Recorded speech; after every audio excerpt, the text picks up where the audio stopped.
الحمد لله وكفى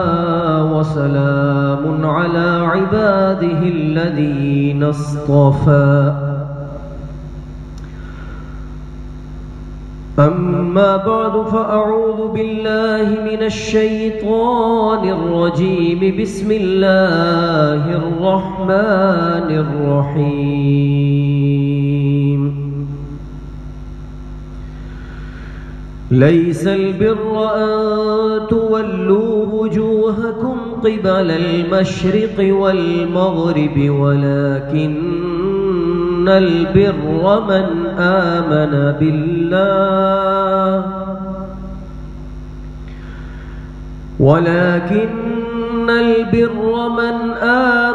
بالله واليوم الآخر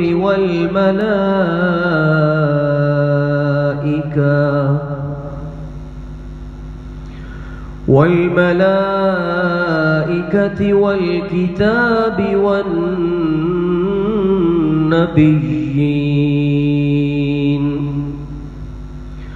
وآتى المال على حبه ذوي القربى واليتامى والمساكين وابن السبيل والسائلين وفي الرقاب وأقام الصلاة وآتى الزكاة صدق الله العظيم۔ اللہ رب ذوالجلال نے رمضان المبارک کے روزے فرض فرما کر ہمیں جو اس کا مقصد بتلایا وہ یہ ہے کہ تاکہ تم متقی اور پرہیزگار بن جاؤ۔ گزشتہ چند ایام سے انسان کے متقی بننے کا اللہ سبحانہ و تعالی نے جو طریقہ کار ہمیں قرآن مجید کی روشنی میں بتایا ہے اس پر کچھ عرض کر رہا ہوں۔ سب سے پہلا زینہ انسان کے متقی بننے کے لیے وہ ایمانیات کا مضبوط تر ہونا ہے کہ انسان کا اللہ رب العزت پر، اس کے وحدہ لا شریک ہونے پر، اس کی وحدانیت اور الوہیت پر ایمان مضبوط ہو۔ ایمان کے اور عقیدے کے مضبوط ہونے کے بعد اللہ تعالی نے دوسرا درجہ بتلایا کہ انسان اپنے معاملات بہتر سے بہتر کرے، اور تیسرا زینہ اللہ تعالی نے یہ بتایا کہ وَأَقَامَ الصَّلَاةَ وَآتَى الزَّكَاةَ کہ انسان بدنی عبادت بھی اختیار کرے اور مالی عبادت بھی اختیار کرے۔ بدنی عبادت سے مراد نماز اور روزہ ہے، اور مالی عبادت سے مراد زکوٰۃ ہے۔ اور حج کے بارے میں نے بتلایا کہ حج بدنی اور مالی دونوں عبادتوں کا مجموعہ ہے۔ تو ان عبادتوں میں کہ جنہیں دین اسلام کے بنیادی ارکان بھی کہا جاتا ہے، سب سے مقدم چیز وہ نماز ہے۔ اپنے ایمان کو مضبوط کرنے کے لیے اللہ تعالی نے ہمیں نماز عطا فرمائی۔ پہلی امتوں پر 2 نمازیں فرض کی گئی۔ اس امت پر اللہ تعالی کا خصوصی انعام اور کرم ہوا کہ اسے اپنا قرب زیادہ سے زیادہ عطا کرنے کے لیے 5 نمازوں کو فرض فرمایا۔ پہلی امتوں کی نمازوں کے لیے مسجد نہیں تھی، اللہ تعالی نے ہم پر یہ کرم فرمایا کہ ہمیں مسجد عطا فرمایا۔ پہلی امتوں کی نمازوں کے لیے آذان نہیں تھی، اللہ تعالی نے اس امت کی شان کو بڑھانے کے لیے انہیں آذان جیسی نعمت عطا فرمائی۔ اور مؤذن کے لیے جو لوگوں کو اللہ کا منادی بن کر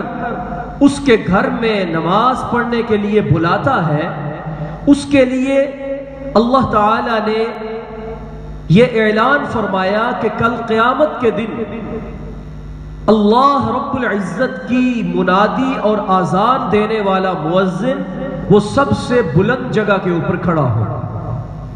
پہلے زمانے میں آذان ایسے ہی دی جاتی تھی کہ بڑے اونچے چبوترے پر آدمی چڑھ جاتا تھا، لاؤڈ سپیکر تو نہیں تھے، تو وہ آذان دیتا تھا۔ تو اللہ تعالیٰ قیامت کے دن بھی اسے یہی اعزاز عطا فرمائیں گے کہ تمام خلق اور انسانیت میں وہ سب سے اونچے درجے پر ہوگا۔ اللہ کے نبی صلی اللہ علیہ وسلم نے اپنا سب سے پہلا مؤذن بننے کا جسے شرف عطا فرمایا وہ جناب سیدنا حضرت بلال رضی اللہ تعالی عنہ تھے کہ دنیا کے اندر انہیں یہ مقام اور اعزاز عطا کیا کہ انہیں اپنا مؤذن قرار دیا،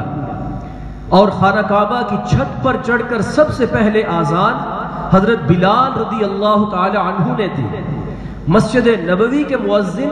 وہ حضرت بلال رضی اللہ تعالی عنہ تھے، اور دنیا میں یہ اعزاز،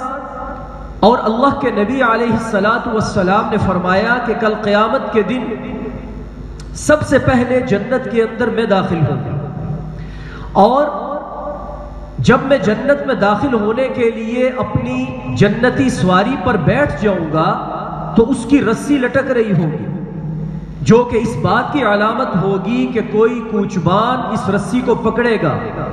اللہ کے نبی علیہ السلام نے فرمایا کہ میری اس سواری کی رسی پکڑنے والا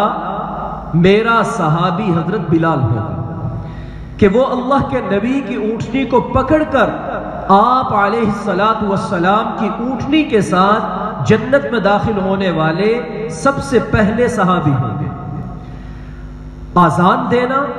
نماز کے لیے لوگوں کو بلانا اتنا افضل عمل ہے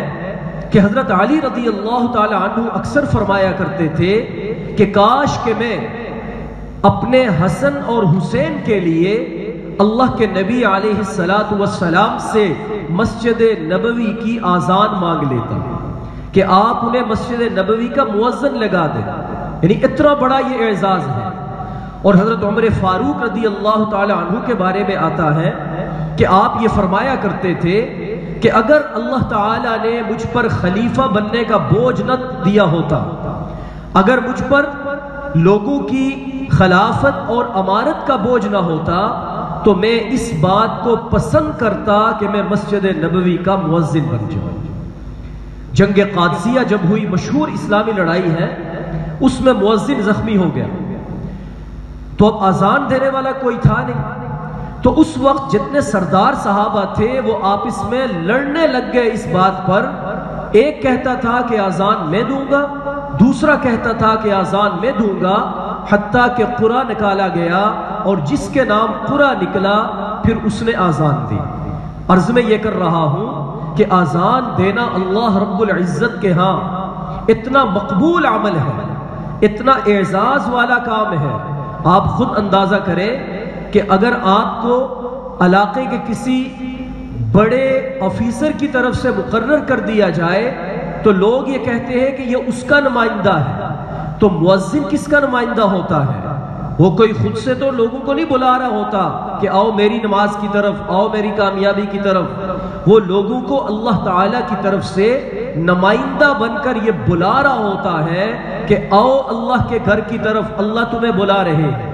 آؤ نماز کی طرف، اللہ تمہیں بلا رہے ہیں، آؤ کامیابی کی طرف، اللہ تمہیں بلا رہے ہیں۔ تو یہ بہت بڑے مرتبے اور مقام والا عمل ہے، اور یہ اس امت کی خصوصیات میں سے ہے کہ اللہ رب ذوالجلال نے پہلی امتوں کو نمازیں تو عطا فرمائی لیکن آذان عطا نہیں کی، اور اس امت پر یہ شان کریمی فرمائی کہ آقا علیہ السلام کے صدقے انہیں آذان جیسی نعمت عطا فرمائی، اور فرمایا کہ جب مؤذن آذان دیتا ہے تو جہاں تک اس کی آذان کی آواز پہنچتی ہے کوئی بھی جاندار مخلوق ایسی نہیں ہوتی جو اس کے لیے استغفار اور رحمت کی دعا نہیں کرتی۔ اور فرمایا اللہ تعالیٰ کے پیارے حضور صلی اللہ علیہ وآلہ وسلم نے کہ جب مؤذن آذان دیتا ہے جہاں تک اس کی آواز جاتی ہے شیطان اتنی دور بھاگ کر چلا جاتا ہے۔ تو یہ سارے اعزاز ہمیں بھی حاصل کرنے چاہیے کہ ہم بھی اللہ کے گھر کے لیے آزان دینے والے بنے، اللہ کا نمائندہ بنے، اللہ کے منادی بنے، اور اس ثواب اور اعزاز کو پائیں کہ کل قیامت کے دن جب سب سے پہلے حضرت بلال رضی اللہ تعالی عنہ اللہ کے نبی کی سواری کو پکڑ کر جنت میں داخل ہوں گے، تو ہمیں ان مؤذنوں کو بھی اللہ تعالی حضرت بلال کے لشکر میں جنت میں داخل فرما دے۔ تو یہ نماز ایمان کو مضبوط کرنے والا سب سے بڑا عمل صالح ہے۔ اللہ تعالیٰ نے قرآن مجید کے اندر جگہ جگہ پر نماز کے بہت فضائل ارشاد فرمائے۔ اللہ تعالیٰ فرماتے ہیں الذین یقیمون الصلاة ومما رزقناہم ينفقون، وہ لوگ جو اللہ تعالیٰ کے لیے نماز قائم کرتے ہیں، اپنے مالوں میں سے اللہ کے راستے میں خرچ کرتے ہیں، اولئک هم المؤمنون حقا، اللہ فرماتے ہیں کہ یہی لوگ پکے اور سچے مومن ہیں۔ اللہ تعالیٰ دوسرے مقام پہ فرماتے ہیں قد افلح المؤمنون الذین هم فی صلاتهم خاشعون، وہ ایمان والے لوگ فلاح پا گئے، کامیاب ہو گئے۔ کون ایمان والے لوگ؟ آگے اللہ تعالیٰ نے فرمایا ان کی نشانی یہ ہے کہ جو اپنی نمازوں کو بڑے خشوع اور خضوع کے ساتھ ادا کرنے والے ہیں۔ میرے بھائیوں، یہ واحد عبادت ہے جو اللہ تعالیٰ نے ہم پر فرض فرما کر اس کو کسی بھی درجے میں معاف نہیں کیا۔ روزہ ہے، اگر آپ مسافر ہیں، مریض ہیں، آپ سے معاف ہو جائے گا کہ جب تندرست ہو جاؤ تو قضا کر لو، نہیں تو فدیہ دے دو۔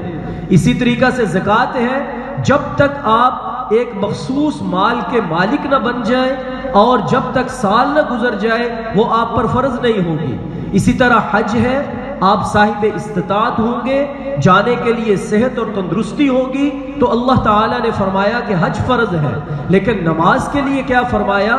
نبی کریم صلی اللہ علیہ وآلہ وسلم کے ایک صحابی ہے عمران بن حسین، ان کے واقعے سے بات عرض کرتا ہوں، زیادہ اچھا سمجھ آئے گا۔ 30 سال بیمار رہے۔ کتنے سال؟ 30 سال بیماری کی حالت میں رہے۔ 3 احادیث کے اندر الفاظ آتے ہیں لا بکا ولا شکا ولا تذمر، انہوں نے نہ تو کبھی اس پر رونا دھونا کیا، نہ کسی سے شکوہ شکایت کیا، نہ اللہ سے واویلا کیا، صبر کیے رکھا، اور اس کا اعزاز اللہ نے انہیں یہ عطا فرمایا کہ جب تہجد میں سحری کے اندر نماز تہجد ادا کرتے تھے تو اس تہجد کی نماز میں فرشتے آ کر ان سے سلام کیا کرتے تھے۔ اللہ کے نبی علیہ الصلاۃ والسلام نے ان سے کیا فرمایا کہ اے عمران، کوشش کرو کہ نماز کھڑے ہو کر ادا کرو، فَإِن لَّمْ تَسْتَطِعْ فَقَاعِدًا، اگر کھڑے ہو کر ادا نہیں کر سکتے بیٹھ کر ادا کرو، فَإِن لَّمْ تَسْتَطِعْ فَعَلَيْهِ جَنبًا، اگر تم بیٹھ کر بھی ادا نہیں کر سکتے تو پہلو کے بل لیٹ کر ادا کرو۔ اور ایک روایت میں آتا ہے اومی ایماءً، اگر پہلو کے بل لیٹ کر ادا نہیں کر سکتے تو اشاروں کے ساتھ نماز ادا کرو، جب تک تمہاری آنکھوں کی پلکیں اور آبرو کا اشارہ چل سکتا ہے اس وقت تک نماز تم سے معاف نہیں، اور جب یہ اشارہ بھی کام کرنا چھوڑ دے، فرمایا معاف اب بھی نہیں ہے، مؤخر ہو جائے گی کہ جب بھی تمہیں اللہ تعالی ہوش اور سلامتی اور صحت عطا فرمائیں گے تو اس نماز کی دوبارہ تمہیں قضا کرنی پڑے گی۔ تو یہ نماز اللہ رب العزت کے ہاں اتنی افضلیت والا عمل ہے کہ نبی کریم صلی اللہ علیہ وسلم نے ارشاد فرمایا من ترک الصلاة متعمدا فقد کفر، کہ جس شخص نے جان بوجھ کر نماز کو چھوڑا اس نے کفر کر لیا۔ کفر کیا ہے؟ کہ انسان اسلام سے نکل جاتا ہے، یعنی عملی طور پر اس نے یہ کام کر لیا کہ وہ دائرہ ایمان اور اسلام سے نکل کر دائرہ کفر کے اندر داخل ہو گئے، متعمدن، جان بوجھ کر۔ اب جان بوجھ کر کیا مراد ہے؟ اللہ کے نبی نے اس کی بھی تعریف فرما دی، تفصیل بیان فرما دی کہ جان بوجھ کر سے مراد یہ ہے کہ وہ آدمی بے ہوش نہیں تھا، جان بوجھ کر سے مراد یہ ہے کہ وہ سویا ہوا نہیں تھا، اور جان بوجھ کر سے مراد یہ ہے کہ وہ مجنون پاگل نہیں تھا، کہ یہ 3 چیزیں ایسی ہیں کہ ان سے اللہ تعالیٰ اپنا قلم اٹھا لیتے ہیں۔ کہ اگر کوئی آدمی بھول جائے، اگر کوئی آدمی اپنی طرف سے سارے انتظامات کرنے کے بعد الارم لگا لیا، اٹھنے کے لیے کسی کو کہہ دیا، لیکن اس کے باوجود اس کو نہیں جگایا گیا اور وہ سوتا رہ گیا، تو اب گناہ نہیں ہے۔ اور اسی طرح جب آدمی کے ہوش و حواس عقل پہ پردہ پڑ جائے اور وہ مجنون ہو جائے تو اب بھی شرعاً اس کی پکڑ نہیں ہے۔ لیکن ان تین کاموں کے علاوہ فرمایا جس شخص نے بھی جان بوجھ کر نماز کو چھوڑا فقد کفر، تو اللہ تعالیٰ کے پیارے حضور صلی اللہ علیہ وسلم نے کیا فرمایا کہ اس نے کفر کیا۔ اور ایک روایت میں اللہ کے نبی علیہ السلام نے فرمایا کہ کیا میں تمہیں اسلام اور کفر کے درمیان فرق کرنے والی چیز بتاؤں؟ کیا میں تمہیں اسلام اور کفر کے درمیان فرق کرنے والی چیز بتاؤں؟ فرمایا وہ نماز ہے، وہ نماز ہے، وہ نماز ہے کہ اگر تم نے نماز پڑھی تو تم مسلمان کہلاؤ گے، اور اگر تم نے نماز چھوڑ دی تو سمجھو کہ تم کافر ہو چکے ہو۔ اور صحابہ اکرام اپنے مبارک دور کے اندر اس شخص کو ہی کافر سمجھتے تھے جو مسلمان ہوتے ہوئے نماز پڑھنے کے لیے نہ آئے۔ اللہ کے نبی علیہ السلام نے یہ ارشاد فرمایا کہ جب تم نماز پڑھو گے، اس کی پابندی کرو گے، تو یہ نماز قیامت کے دن تمہارے لیے اللہ رب العزت کے ہاں شفاعت ہوگی، گواہی ہوگی، نور ہوگی اور دلیل ہوگی۔ اور اگر تم نماز نہیں پڑھو گے تو اللہ تعالی ہم سب کو معاف فرمائے، فرمایا کہ کل قیامت کے دن تمہارا حشر قارون کے ساتھ، حامان کے ساتھ اور ابی بن خلف جو بڑا منافق اعظم تھا اس کے ساتھ ہوگا۔ تو میرے بھائیوں، یہ اسلام کا وہ واحد فریضہ ہے کہ جسے اللہ تعالی نے اپنے حبیب کو آسمانوں پر بلا کر فرض فرمایا، اور اس امت کو یہ اعزاز دیا کہ جب بھی تمہیں اللہ کا قرب چاہیے، تم یہ چاہتے ہو کہ میں اللہ کے قریب ترین آ جاؤں، تو نماز شروع کر دو کہ جب تم سجدے میں ہوتے ہو واسجد واقترب، تم اللہ کے قریب پہنچ جاتے ہو۔ حضرت علی رضی اللہ تعالی عنہ یہ فرمایا کرتے تھے کہ جب میرا دل کرتا ہے کہ میں اللہ کے ساتھ باتیں کروں تو میں نماز کے اندر کھڑا ہو جاتا ہوں، اور جب میرا دل کرتا ہے کہ اللہ تعالیٰ مجھ سے باتیں کرے تو میں اللہ کا قرآن کھول کر پڑھنے لگ جاتا ہوں۔ تو میرے بھائیوں، کہ اللہ تعالیٰ نے ہمیں اپنے قرب دینے کے لیے، اللہ تعالیٰ نے ہم سے ہم کلام ہونے کے لیے، اللہ تعالیٰ نے ہمیں معراج عطا کرنے کے لیے یہ نماز کی فرضیت فرمائی۔ آج کتنا بڑا المیہ ہے کہ ہمارے اس پورے علاقے کے اندر کتنے نوجوان ہیں، کتنے ادھیڑ عمر ہیں، لیکن ہماری مسجد کے اندر کتنے یہاں آتے ہیں نماز پڑھنے کے لیے۔ اس کی فکر کس کو کرنی چاہیے؟ ہر مسلمان کو کرنی چاہیے کہ آپ کے گھر کے اندر جتنے افراد ہیں، اگر آپ ان کی فکر نہیں کریں گے تو جیسے اس سے پوچھ ہوگی کل آپ سے بھی پوچھ ہوگی۔ تو اس لیے اگر آپ کی اولاد ہے، آپ کے بھائی ہیں،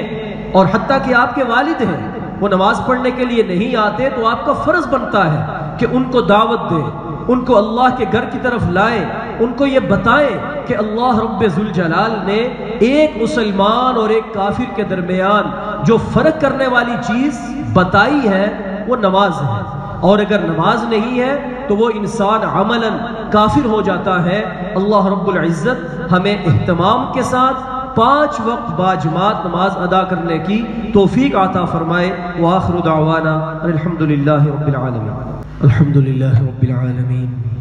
والصلاة والسلام على سید المرسلین وعلى آلہ وصحبہ اجمعین۔ اللهم صل وسلم على سيدنا ومولانا محمد وعلى آل سيدنا ومولانا محمد وبارك وسلم وصل عليه۔ اللهم أنت السلام ومنك السلام تباركت يا ذا الجلال والإكرام،